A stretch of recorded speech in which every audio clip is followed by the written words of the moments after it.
Hello, welcome to another live Google Hangout on the Living Income Guaranteed. And today we're going to be discussing a subject that we actually became acquainted with as we were discussing in a previous Hangout with Anthony Faramelli on Zapatismo. And he mentioned how that whole movement that the Zapatistas were taking on in terms of being a very slow-paced movement of change and more local was the opposite to accelerationism. So we got kind of curious about it. And so, well, you know, as we say here in these Hangouts, we like to investigate all things and see what we can take from it, what we can agree with it.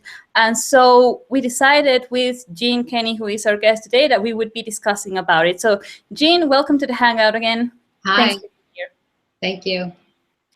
So you're in New York, in the US. For everyone watching, let's remind you that there are questions and comments that you can place throughout the Hangout. We will be discussing for about 40 minutes. So please make sure that you get your questions throughout the time frame. There's also the option to post comments if you're watching the YouTube video. You can place them there for Jeanne or myself. And so let's also remind ourselves that you have to subscribe and to keep in contact with us if you'd like to come into a Hangout as well with us. So Jeanne, let's get into this discussion by first sharing with us what accelerationism, a little bit of the context of it. Okay, so it's a good question. Why are we interested in looking at accelerationism?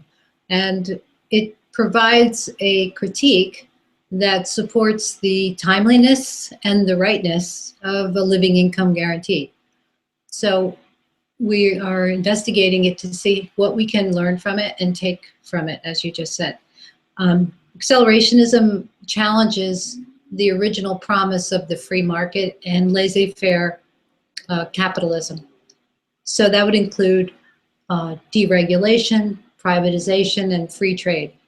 The original neoliberalism that is being critiqued within accelerationism began with the Reagan-Thatcher years in the 80s, and now has become all pervasive in terms of our current government agenda in the United States and in the West.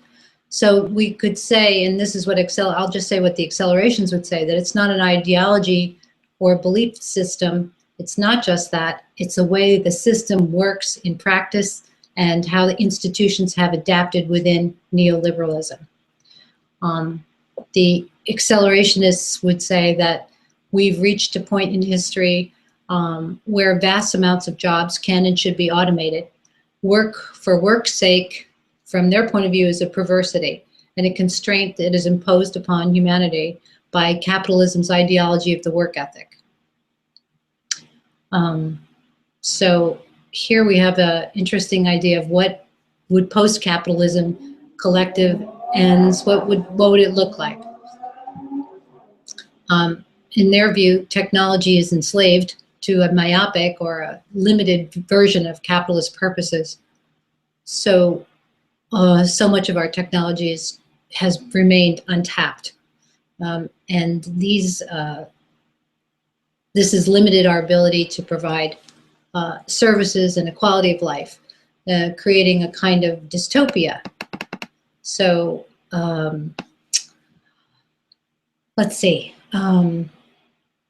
So I'd like to also rewind a little bit in terms of how this is something that we can consider in terms of living income proposal being, let's say, a way to perfect capitalism, because we have obviously agreed that the current way that it is functioning, it's not even the purest sense of it. It is crony capitalism. It is the worst way to create any real form of sustainability, growth, or even ethics, for that matter, at a social and economic level. So where does accelerationism stand, and ourselves as living income, with this basic suggestion of capitalism can be reformed or can be repurposed? Well, let me just start by saying too that, you know, I'm not the final word on this, and we are not presenting ourselves as experts in terms of our total understanding of what this movement or ideology represents. It's a very well articulated philosophy, and so we're looking at it. I just wanted to make that caveat that, I'm not pretending to be an expert, but from what I've gathered, the idea is that the existing infrastructure would be used as a springboard, and this is how we would agree that we're not going to destroy anything. We're using it as a springboard to launch a type of new capitalism, or as they call it, post-capitalism.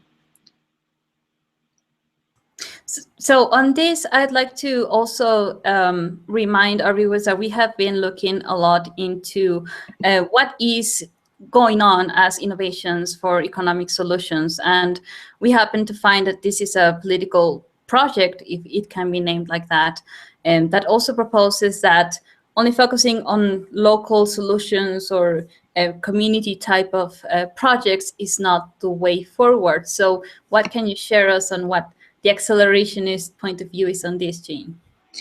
Well, the accelerationists, I just want to go back a minute and say that the prevailing system they believe it should be expanded and accelerated to generate radical social change. So their idea is to just push capitalism and the effects of it to make them completely visible and obvious, so that will in turn create a kind of ideological awareness that this is not working, that this is not the way we want to live.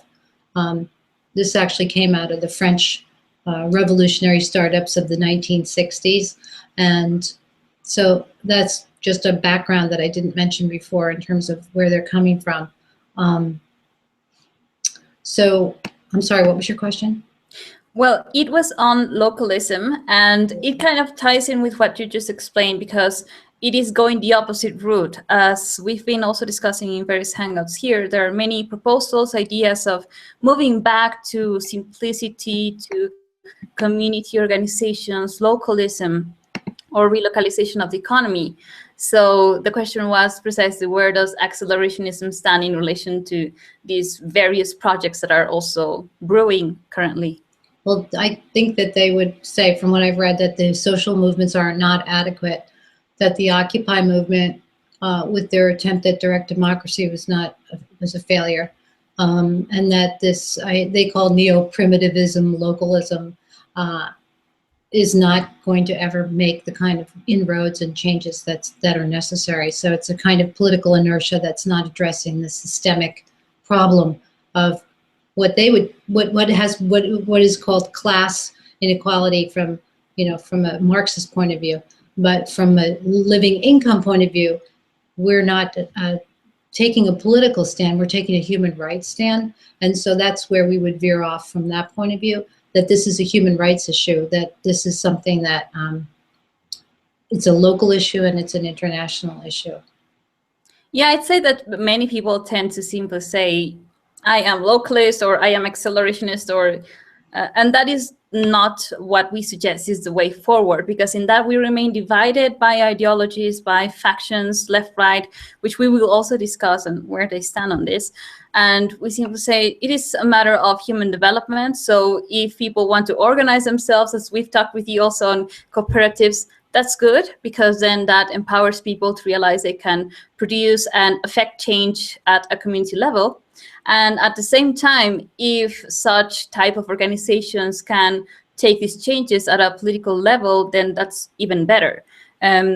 Not to create this effect of falling into parochialism, which means only caring about your community and that's it, and forgetting the broader context. We very much also emphasize the responsibility that we have to change the entire system. So we are not against localism or against only focusing on systemic changes, but see it as how can we integrate both aspects as the way to go. And one of the things I think we can learn from the Accelerationist Manifesto and platform is a way of looking at the current operating system. And so they highlight certain aspects of neoliberalism that it's important to just kind of maybe go over, and I think that describe what this system is really like, which is constant demand for economic growth. So there's never a let up. There always has to be the push towards growth rather than sustainability or providing a decent lifestyle for everybody. That's what we would propose. Neoliberalism sees the nation state as the largest obstacle to the global market. So there's this inherent belief in the global market as the supreme model. The never-ending competition, the creation of competition, the venerating competition, which causes all kinds of fallout from there. Social dislocation, and the ongoing financial crisis. This is a manufactured crisis that we've all had to live under since at least the 70s in the United States.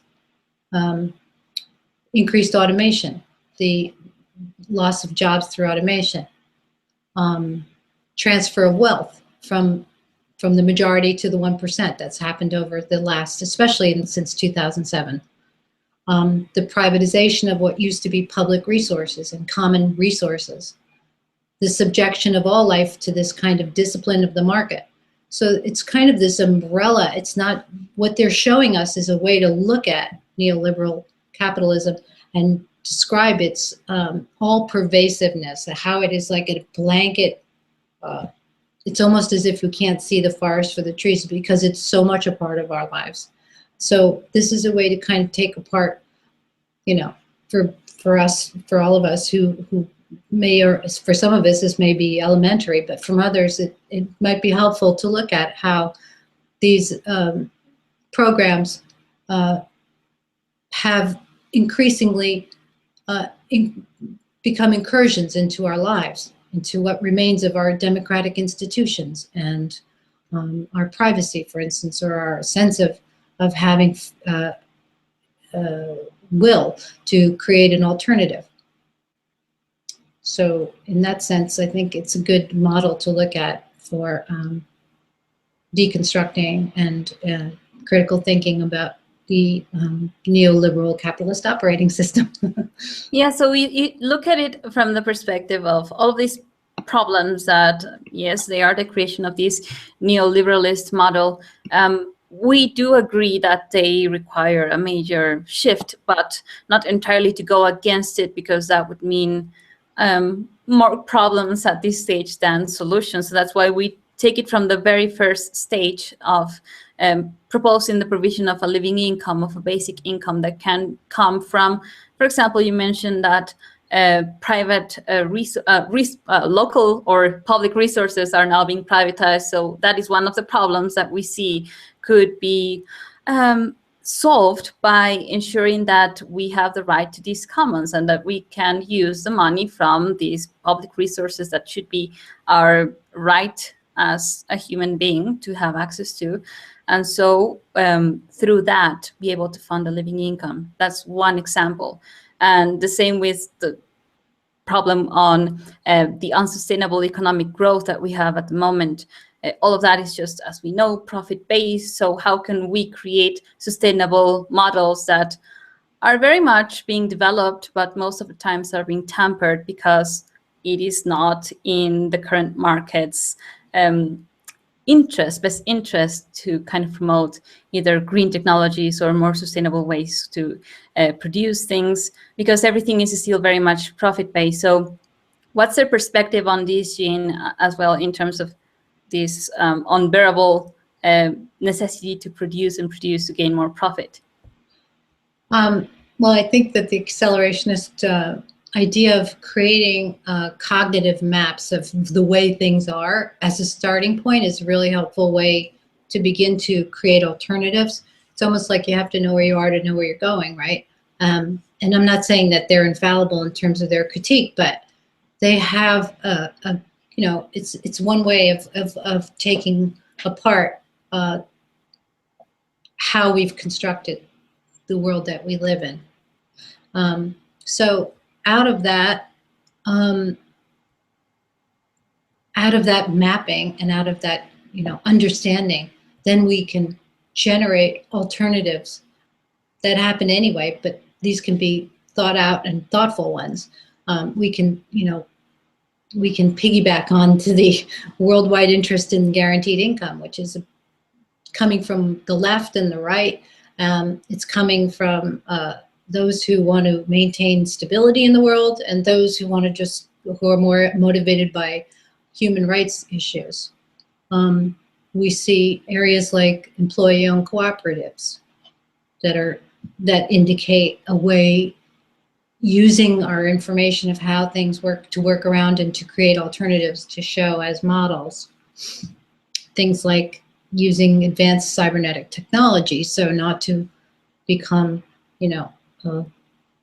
anti-cybernetics, but to use all the things that are here to model them for a democratic platform. Which is also a very common subject, and we will also be discussing more on these precise technologies in future Hangouts, but it is mostly about ensuring that people acknowledge that the advancements that are here, a lot of them have not been used with the right purpose because they have been tampered either or in some way by the pervasive model that is neoliberalist in nature. And in this also reminds us to look at the greater picture of why most of the countries that are currently in grave financial crisis have also been, let's say, debased from their ability to have a decent form of development. And accelerationists also talk about the structural adjustment program. So can you tell us a bit more on this, Jeanne? Well, I would say, just to add to that they would argue that thinking about the economy actually has dramatic effects on how the economy works. So it's kind of like a first step is democratizing or making normal our ability, as all of us, because you and I are just regular folk who aren't necessarily experts in economics. We don't come from that background, and yet we're able to investigate and have a reasonable ability to assess what is good and what isn't, and what can be applied. So the idea is we don't really know the effect of what can actually happen when we take the time to investigate economy and to investigate economies. And so that is one avenue that would hopefully start inspiring people to take responsibility, because the way that this neoliberal capitalism works now, no one gets out except for the 1% in terms of, having the ideal life. It's not that, once you even have a living income, then everything's going to be okay. We're still going to be under the constraints of a model that does not support, creativity, doesn't support non-competition, it doesn't support community, doesn't support many of the things that we would like for a reasonable, society, a good society. So we could create our own positive feedback loop of ideas and transformation. And that would be what this post-capitalist or, reformed capitalism could look like, without having it be some kind of revolutionary, destructive, negative, have those qualities that would, that represent what's already perverted, and we don't want to continue what's unjust. So it's a system that needs to be constructed.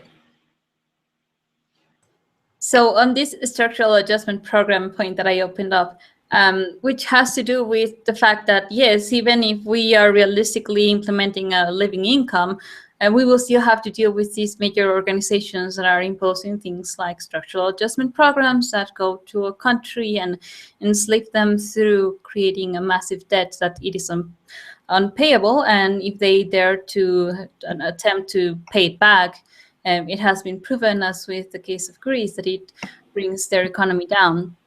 Mm-hmm. So in this, we have to be realistic also in terms of how these major institutions like the IMF, World Bank would have to also acknowledge these kind of changes. What's your perspective on this? Well, I'm not a big fan of international organizations anymore, so I'm not maybe the right person to. I don't know if we need to disband them and start over again. I'm not sure, but I think that it is an all-pervasive system that it's hard to see out the top of. And I guess I'm at a loss for words. Okay. What I would suggest is that also we will be having a hangout on this topic, and we will go more in depth to it, just to become aware of these major blocks that also become a tampering aspect to any form of real development, specifically in third world countries or poor nations. So that is part of our responsibility when we look at systemic changes, which is very much known because everyone is affected by it.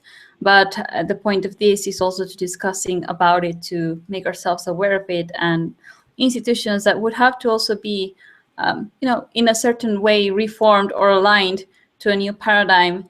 And this new paradigm won't come from them precisely, but it will come from ourselves as regular people that are coming up with a bunch of ideas and projects to create solutions. So let's move on. Yeah. Just to add to that, I mean, I would agree with you, and I would just say that they've had ample opportunity to, it's been since the end of World War II that we've had this massive, creation of nonprofit and non-governmental organizations. And if they had wanted to create the conditions of equality that would provide for a decent living standard, a standard of living that was decent for every child in the world, they could have easily done that. I mean, the fact is that, $4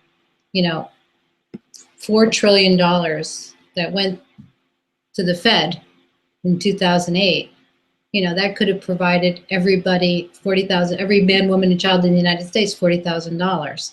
So that would be 0.5% of our total wealth. Could eliminate poverty in this country. So it's not a question of, everybody I think knows that. It's not that it's not possible. It's just that there's a lack of participation by the majority within the creation of alternatives. And it's really not, it's not really that big of a step. It's just takes people it just requires that you take a stand and actually realize that you are part of the solution. And also, as the name goes of this project, I mean, we are in a human emergency, and there is a need for prompt responses. We've had many comments throughout this process of promoting living income. Why aren't you focusing on how money is created to begin with? Because that's the source of all problems.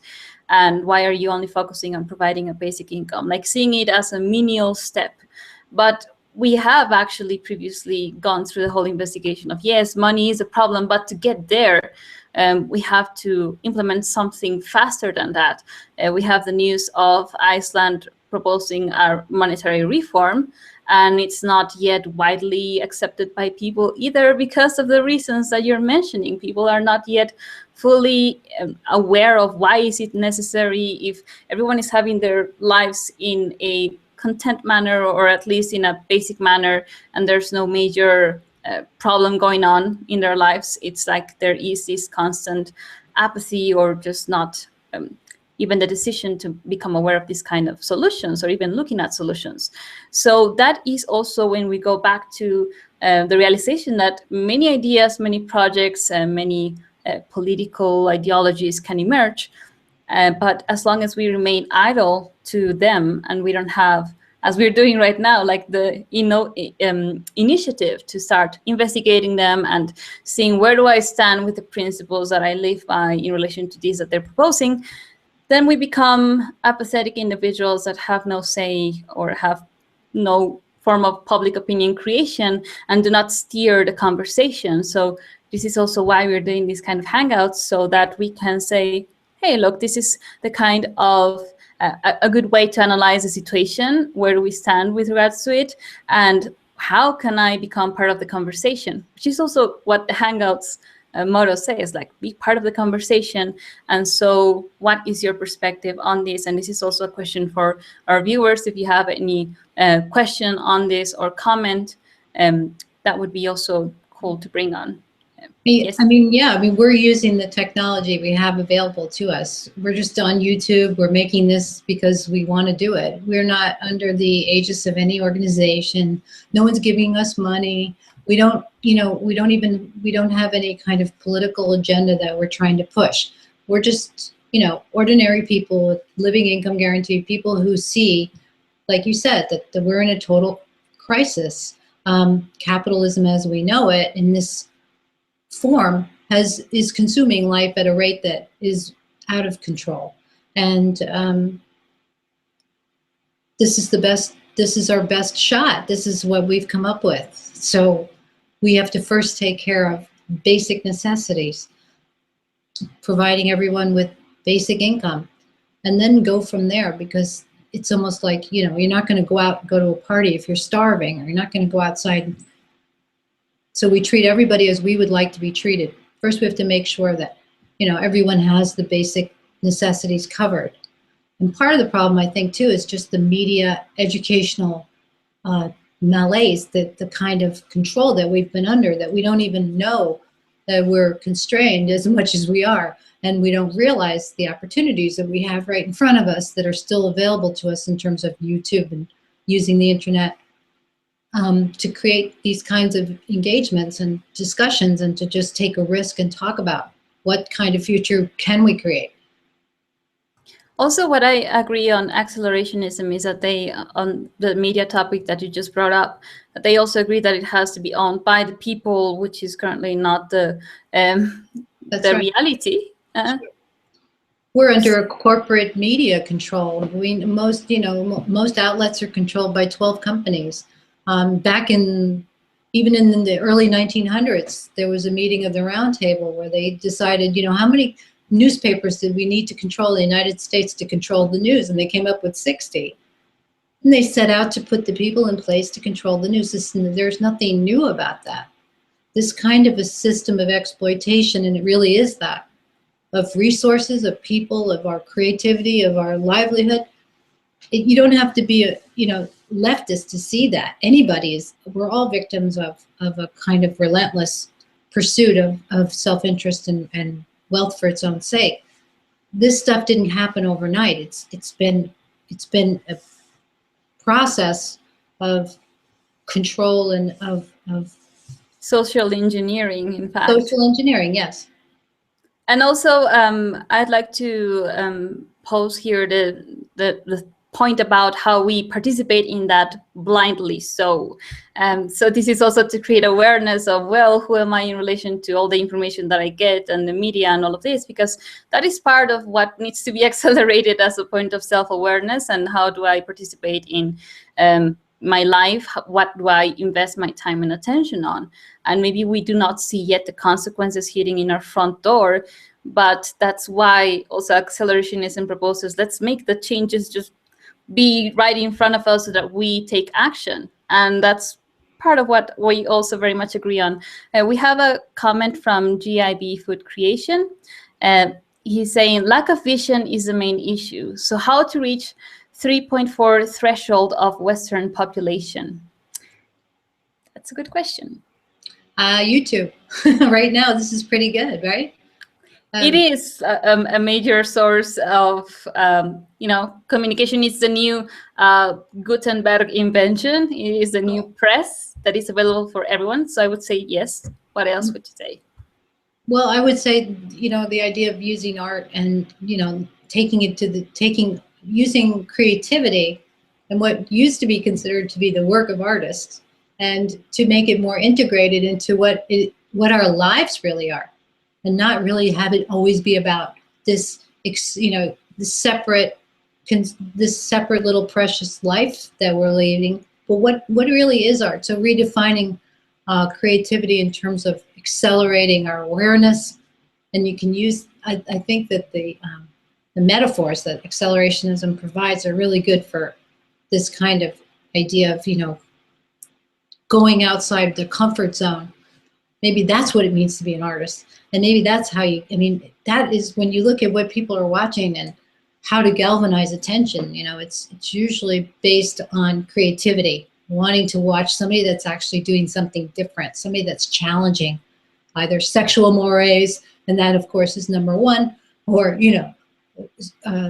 gender mores. Well, let's challenge capitalism and consumerism as our whole way of life. Let's challenge the idea that we have to work like dogs, and by the time we're done working, we're too old to enjoy our lives.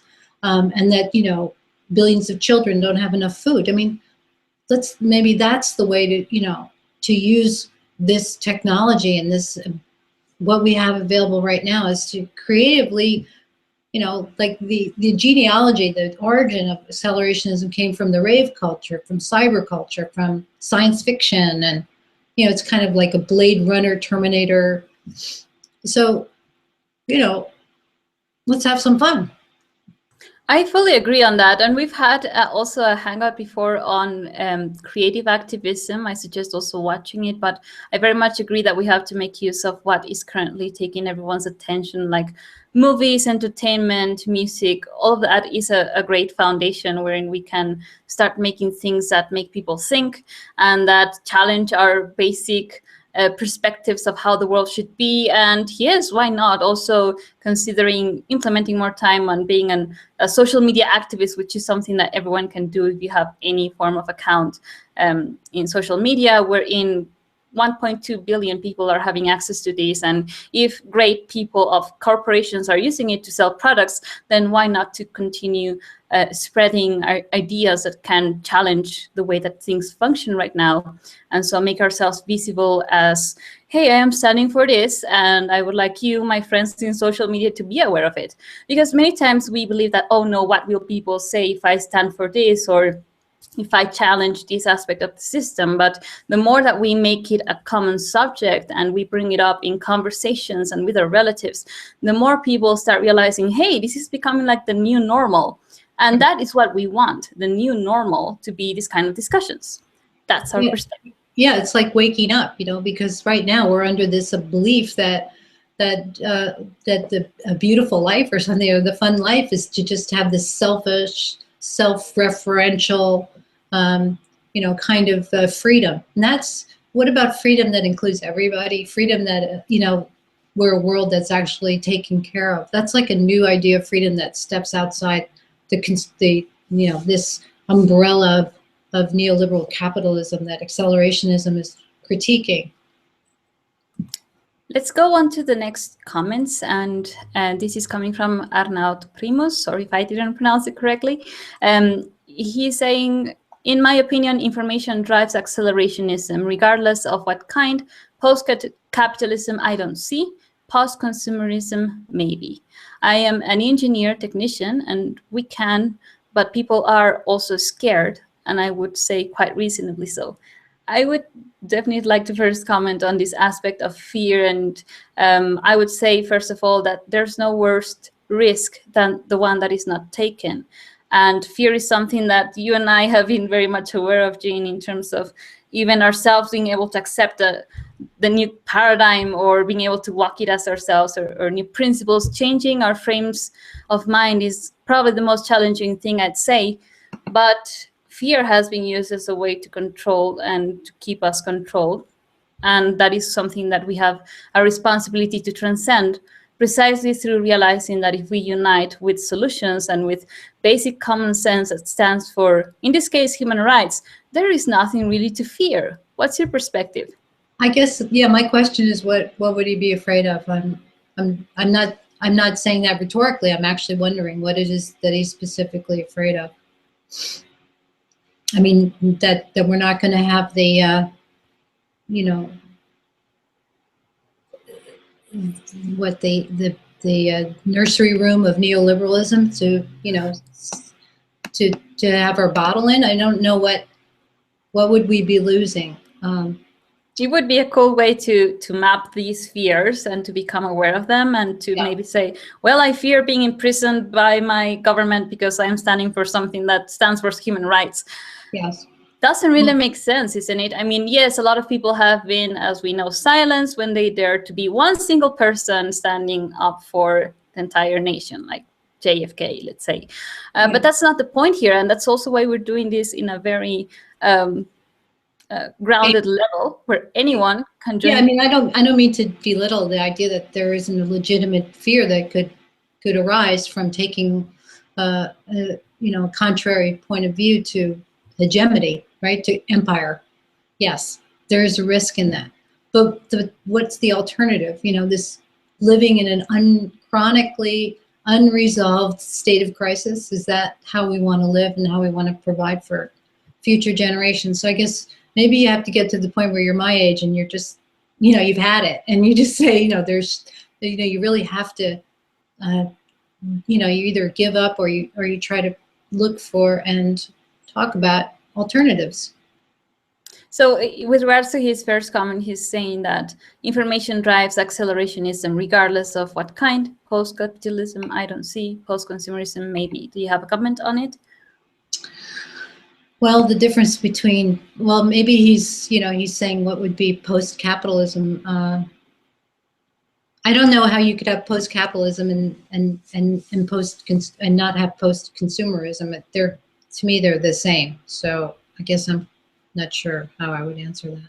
I see them totally intertwined, because basically the system is based on resource gathering, constraints, and then profit generated from those resources, be they human, animal, plant, fossil, whatever. Yeah, I would say that the problem is not making profit in itself, but how it is currently not being redistributed to everyone.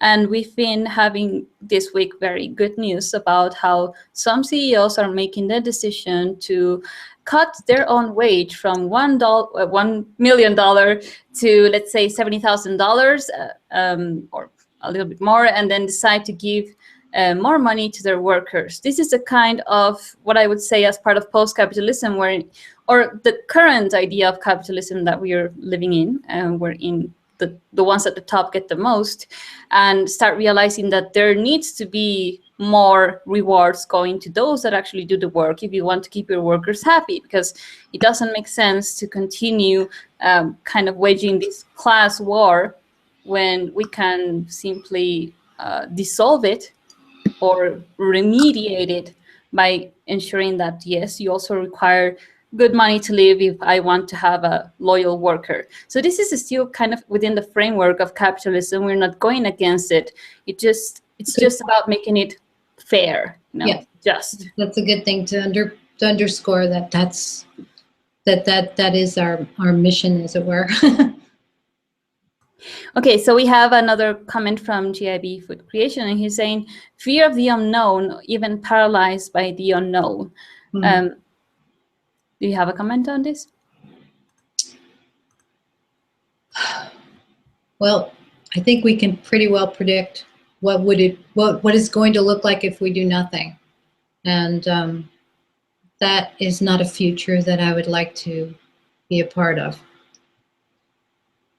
I would also agree that this is something that will certainly have to be worked on at an individual level. It is more of a self-responsibility level to ask yourself, what am I really fearing? And what am I actually missing out of because of these limitations that I have within myself? And within the Eco-Life Foundation, we also very much focus on these psychological processes of, let's say, transitioning into a new paradigm, which has to do a lot about how we reason our lives in the system, how we have acknowledged particular belief systems that lead us to, for example, think that I can only get money if I work.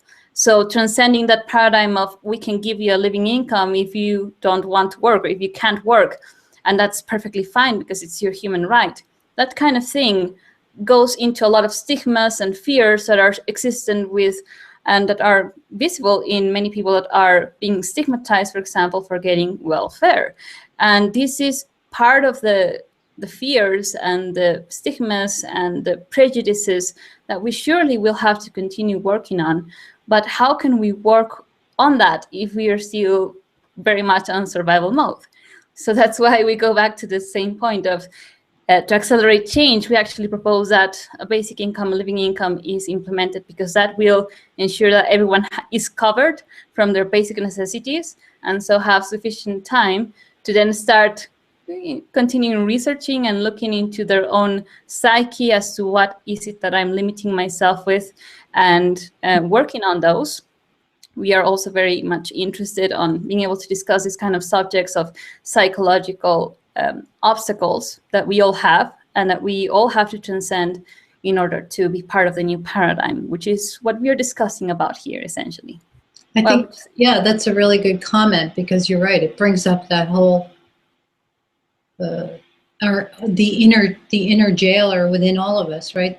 Our own prison that we create. And so, what I like about investigating something like accelerationism is because it causes me to look at my own assumptions about what I'm benefiting from within the system as it exists. Are those benefits commensurate with the scripted, predictable interactions of my daily life? I mean, how is it that how is that limiting our relationships with each other?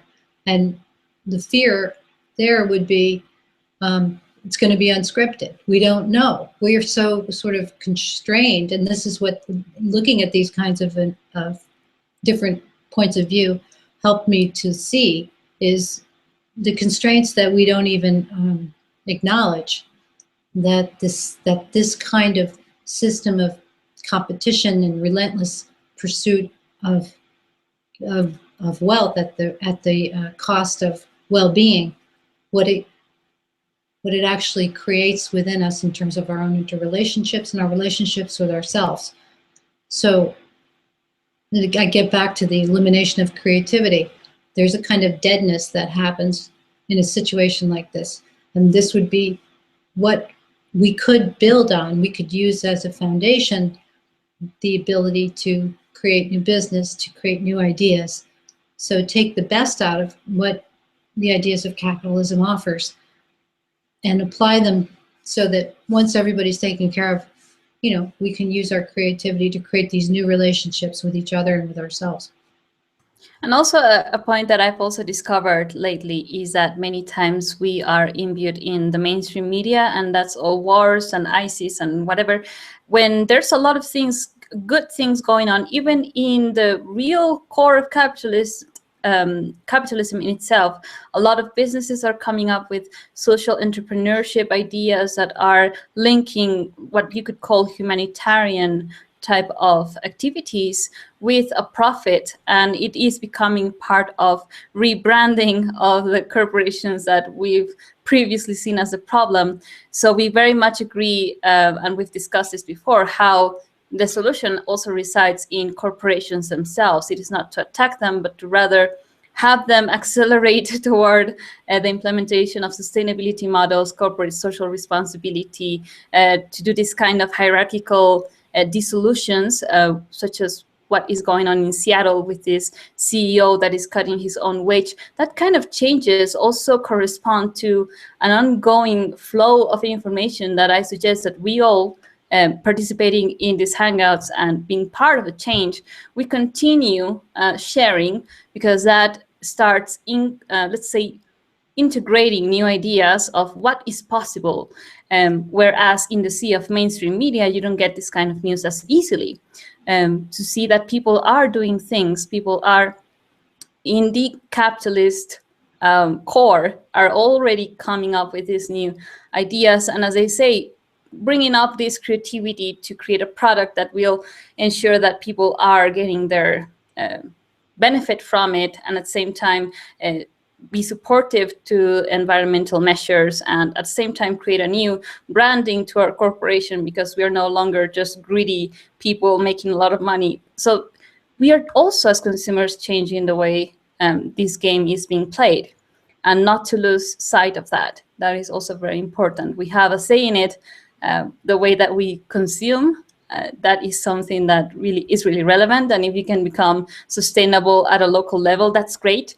But let's look at how we can also affect change in terms of certain policies that are still very deteriorating for our environment. So these kind of things are ongoing changes that we can all continue investigating on. And if you, the viewer, would like to participate sometime in one of these topics as well, you're welcome to do so, because the more that we spread the word about solutions, the more people make it, or we make it, as something normal and something that everyone is talking about. Any last words, Jeanne, to finalize this hangout? Well, one thing I just want to say is that we're certainly not Pollyannish, or minimizing the conditions under which most of us live. We are under a kind of information war. We're not able to get the kind of information that we want to get. We are undergoing a resource war. We're corporations jointly knit together, interknit with non-governmental organizations. I mean, it's a big mess. But that's not to say that one person making a decision to change is not going to have a transcendent or effect on the whole system. We don't know what standing up and actually questioning the model. We're just looking at the model at this point. We have a solution for basic, for the living income we want. We know we want that. Beyond that, we have to create the new world that we want, and we don't know how our actions will actually be able to transcend or break through these matrices that seemingly control us and that we allow ourselves to fear. So just remember that it's not to say they don't exist, but it's to say we don't know our own power or what it is that we can actually do to create alternatives and to challenge those systems without it being destructive, and so that everybody can have a win-win, right? A springboard for life, if you will. That's my 2 cents. Yeah, I would say the same, and that maybe people that are too much focused on, bringing down capitalism to realize that would be a very destructive subject to even consider, and rather join in with something that is more gentle as a first step toward real change. Like we are saying, the provision of a living income is one step. GIB Food Creation is saying, 2016, 2 cities in the Netherlands wants to experiment with universal basic income. Groningen and Wageningen, if that's pronounced like that. So sure, the changes are here. And yes, basic income it's in itself getting a lot of momentum. So that's for sure here. Cool.